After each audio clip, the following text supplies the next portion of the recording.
In today's video, we have news from the NHL waiver wire. We have a potential suspension coming up, some injury updates, and we're going to take a look at some of the top players in the TSN trade bait board ahead of the NHL trade deadline. We'll get into all that coming up next.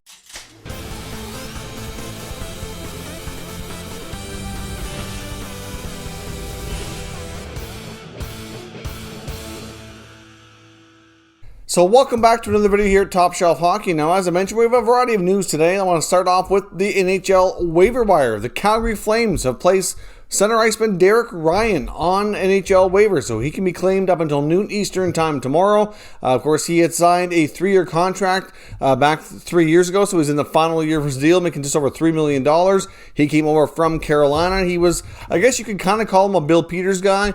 He worked well with Bill Peters during his time with the Hurricanes and followed him over when he was hired as head coach of the Calgary Flames. His first year was decent, put up 38 points, dropped down to I think it was 29 last year, and now this year he struggled a bit more, not even being in the lineup on a consistent basis. He did hurt his hand, I think it was about a month ago, blocking a shot, been out injured, is just about ready to return, which is likely why they're putting him through waivers now. So we'll see if he gets claimed. Probably unlikely given the contract, but at least there's not much term on it if another team did want to take a look, but we'll see. Either way, I can imagine Ryan will be done with the Flames after this season if he isn't claimed and remains with the organization after this. Now, of course, getting into some other news, we have some updates finally on Derek Stepan of the Ottawa Senators. We had reported before that he had a pretty serious shoulder injury, was going to be out longer term. They finally confirmed that he is done for the season. Of course, Stepan was just finally starting to find a groove, playing center ice between Batherson and Stützle. Got off to a slow start. I know many Sens fans were frustrated with the opportunity he was getting over some of the younger players, but it was starting to work out. Unfortunately, the injury derailed him, and of course, I know part of the plan with acquiring guys like Stepan and other veterans was to trade them before the deadline to get some more assets back for the future to continue building, but that's not going to be possible. He's going to ride out the rest of the year on injured reserve, and at this point, will be a UFA heading into next year, and obviously likely done with the Senators organization. So we will see how that works out, but that's certainly between himself and Alex Galchenyuk, a couple of veteran guys that the Senators brought in that failed for different reasons, of course. In other news, we have a potential suspension coming up to Oilers forward Alex Chiasson. During last night's game against the Toronto Maple Leafs, there was a situation where he cross-checked Jimmy Vesey in the side of the head. He was assessed a major penalty in a game misconduct, so obviously that will be factored in. But Chiasson, even though he's not really known as a rough and tumble kind of player, he's not really known for having a lot of situations, but every once in a while he seems to have a situation pop up where he kind of snaps and does something stupid. I mean, when he was in Calgary, there was a spearing incident that he did in the same sort of thing away from the play. It wasn't really necessary. It wasn't like he was really sticking up for somebody or crossing the line. It's kind of weird how it happened, but certainly the Oilers are frustrated after back-to-back losses against the Maple Leafs. It doesn't help that they were shut out. I'm sure that didn't make the Oilers feel any better, but that's certainly uncalled for, kind of stupid, and he's likely going to be suspended, would be my guess. I don't see it being too major, probably 1 to 2 games, but it could be maybe 2 or even 3, given the fact that I think they might consider him a repeat offender after that spearing incident in Calgary, which wasn't all that long ago. Now, of course, some other quick news as well. Sidney Crosby finds himself on the COVID-19 protocol list, so he will be unavailable in tonight's action against the Philadelphia Flyers. So that's certainly bad news for himself, bad news for the Penguins. They had to cancel their morning skate as a result of that as well. So hopefully nothing else spreads within the Penguins organization. Hopefully Sid is okay. Of course, just because they're on the protocol list does not mean that they have COVID-19. It could mean a variety of things. They could have an inconclusive test, and they want to test further to make sure they're negative before getting back into action. They could have been identified as a contact of somebody else that was, testing positive or something. There's lots of other things that it could be resulting in that scenario unfolding. So we will have to wait and see for updates on Sid, but hopefully nothing comes from it and he can get back to action here in the very near future. Now, as I mentioned, today's trade talk is going to be a result of looking at the TSN's trade bait board updated by senior writer Frank Saravalli. Now, a couple of names on here that's a little bit surprising is really dominated by defensemen. It shouldn't be a big surprise that the number one guy here is Mattias Ekholm of the Nashville Predators. Certainly a guy that's getting a lot of interest. Like I said before, a scenario that we saw with like the Maple Leafs acquiring Jake Muzzin, it's going to be the same sort of deal. He had a year and a half left. teams that are going to be able to run with him in the playoffs this year and still have next year before they have to decide upon the future of him with their organization. He's got a very friendly contract, so not a wonder he's number one. But number two, I think kind of caught a little bit people by surprise. Another defender that could find himself in a new home soon is Blue Jackets defender David Savard. Now, we saw the Columbus Blue Jackets have a little bit of a news conference this morning with GM Jarmo Kekalainen giving John Tortorella and his coaching staff a vote of confidence. Now, obviously, when these things happen, you typically see the GM try to make some trades and change up the roster afterwards, because obviously that gives you the intent, at least on a short-term basis, that they're not going to be firing the coach and making any changes that way. So once they do that, if the team doesn't improve after so long, clearly at some point something has to give. We already saw a blockbuster move out of Columbus earlier this year with the Winnipeg Jets acquiring Patrick Laine and Jack Roslovic. And for the most part, I think that deal's worked out. I mean, obviously Dubois played well in Winnipeg, but Laine and Roslovic have played very well for Columbus as well. But unfortunately, it's not enough. The results are not coming.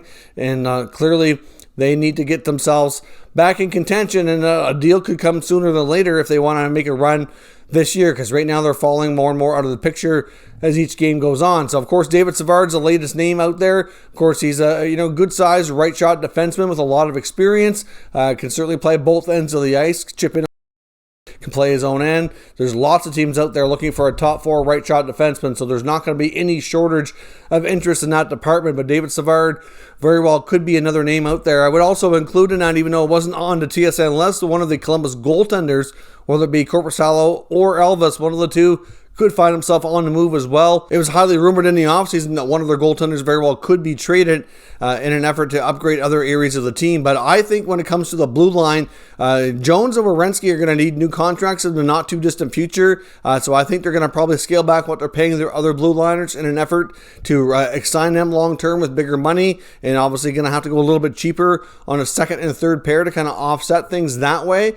So I think guys like Savard are becoming expendable, not only to upgrade the team in other areas, but also for cap purposes. And then, of course, in the forward group, they could certainly use some more depth at center. They traded Dubois. Roslovic, I know, has been playing center, but fair to say, so far, Max Domi hasn't quite worked out. I know he's played some wing there in Columbus, too. I wouldn't be surprised if they try to get a centerman back in a Savard trade, but that's going to be tricky to do, of course. Center and defense are the two main areas teams try to upgrade, and it really just boils down to where Savard would go in any kind of a trade. But obviously, I would fair to say that they're going to be looking for additional offense in some capacity coming back in that kind of deal. Of course, Bobby Ryan's fairly high on this list as well. Of course, Ryan's having a bit of a comeback season with the Red Wings, although he's been a very streaky scorer this year. Situation where he got 4 goals right early on, then went a big stretch. I think it was like a dozen or 13 games or something without a goal. Then he scored a couple, and then he's had a couple more since with none. So certainly some consistency would be nice, but obviously he is getting interest on the fact that he's on a pretty bargain veteran contract right now. But he himself has even said that he's really liked Detroit. His family settled in well, and he wouldn't be opposed to re-signing in Detroit and continuing on playing there. Obviously, with the team rebuilding, it's a good opportunity for him to get a bigger role than he likely would on many other teams around the NHL as well. But it could even be a scenario where they trade him, give him a chance to maybe chase the Stanley Cup, and then come back and sign as a free agent. That's always a possibility as well. So we'll see. But Ryan is also pretty high up on that list. But the other part of this I want to look at as well, that they have a slew of guys from the Buffalo Sabres on this list. Now, we've talked a lot about Jack Eichel. We're going to leave him under things for today. If you didn't catch yesterday's video, we talked about 3 real serious suitors for Jack Eichel's services, including the Rangers, Kings, and Boston Bruins. I'll link that up in the YouTube cards if you didn't get a chance to watch it. But in my opinion, they're the main teams that have the best opportunity to land him if a deal does go down. But I do think 29 or 30 other teams around the league will be contacting Buffalo to at least inquire and kick some tires, because he's that kind of a player that does not come available very often. But in Buffalo, other players mentioned on the top trade bait board include defenseman Brandon Montour, who we've talked about before. Montour is a pending UFA, likely not going back to Buffalo. Hasn't really fit with Ralph Kruger's system. Certainly a player that's most likely on the move anyway. You might as well get something in return. Of course, you get Eric Stahl, who's a veteran center iceman, brought in to kind of shore up the depth down the middle. Has done an okay job, but again, the Sabres are not getting any further ahead with this. So certainly a situation where he can be moved at the deadline and be a good help to another team with a lot of veteran leadership, good on faceoffs, etc. He's a good guy that way, good leader. Of course, and the other big name on this list for Buffalo is Taylor Hall. Now, of course, Taylor Hall, you have to think back to last year, early. I mean, when the Coyotes made that acquisition, they made an early trade to get him before Christmas, and they gave up quite a bit to do that. They gave up, I think it was like 3 prospects, a conditional first-round pick, and a third, I think it was.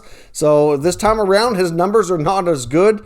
You have to wonder what it's going to take to acquire Taylor Hall in that kind of a trade this year, and how much interest is there going to be? I mean, I know a lot of teams, I think, are still interested in him based on his past performance, more so than the current year.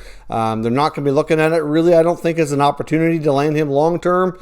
Beyond this year, it's going to be, can he help us win the Cup this year, and then reevaluate in the offseason. But certainly the Sabres are expected to be busy, and they could be not only looking at players like this that are pending unrestricted free agents like Hall, Stahl, and Montour, but we could see the big one with Jack Eichel as well. But I do think it's more of a possibility that an Eichel trade happens in the offseason, but it really boils down to, I guess, what he wants and how much pressure he puts on the Sabres to make something happen. A few other players I want to take a quick look at here as well on this list, which are players that were kind of mentioned before, and like St. Louis, Vince Dunn once again is on this list. Now, of course, Vince Dunn's another young up-and-coming defenseman looking for more of an opportunity. Obviously St. Louis does value him, but they have a lot of key defensemen locked up long-term, which is going to keep, an opportunity to be in a limited capacity for Dunn in St. Louis. I know, look at the Los Angeles Kings, for example. We're looking for a dynamic young defenseman. He could very well be somebody they zone in on. That's a real possibility. Now, of course, they're playing in the same division this year. That might be a little trickier to do. But Vince Dunn's another guy, going to be an RFA this summer. So we'll see what happens with Vince Dunn. And, of course, don't forget about the Vancouver Canucks. Jake Virtanen is not the only player that very well could find himself on the move. I mean, he was really close to being traded to the Anaheim Ducks, but of course, that second year of his contract, as right now at least, is proven to be difficult. Doesn't mean that deal is completely dead, but it's certainly on pause or lost some steam for sure. Unless they revisit with some new terms or parameters, I don't see it happening right now. But another player on the Canucks to watch besides Virtanen is pending UFA Tanner Pearson, who the Canucks likely can't afford to bring back next year. And I don't think we're going to see Jim Benning make the same mistakes twice like he did last offseason with a lot of his UFAs and have a hard time finding the money and not being able to sign them and lose them for nothing. I mean, I think there's interest to bring Pearson back. Not to say that there wouldn't be, but it's going to prove difficult. So I think it's quite a real possibility that he be traded this year before the deadline to make sure they get something in return before he starts the trend here all over again that we saw last offseason with guys walking out of Vancouver for nothing and not getting any assets in return. And obviously we see a different Vancouver Canuck team this year. I think Jacob Markstrom, who I've been calling their MVP for the past couple of years, no big surprise that he was huge for them, but the fact that he's not there,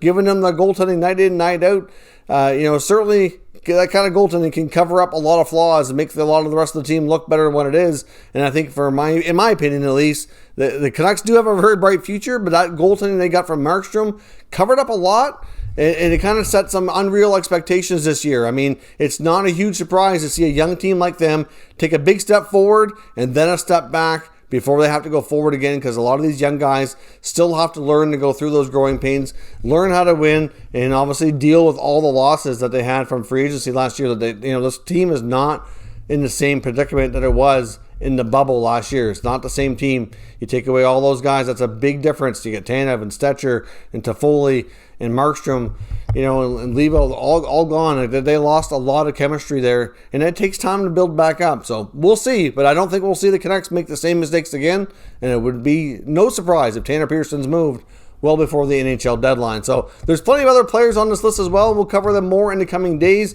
So certainly stay tuned to Top Shelf Hockey. We'll keep you all up to date. The rumor mill is about to probably start really going a little bit crazy here. I suspect as we get closer to the deadline, there's going to be a lot more talk. And as I said before, I think we're going to see trades leading into the deadline. I don't necessarily expect a ton of activity on deadline day. I mean, we could see it, but I think a lot of it will be done early just to avoid potential quarantine issues and different things, depending on where teams are at and different rules across the continent here.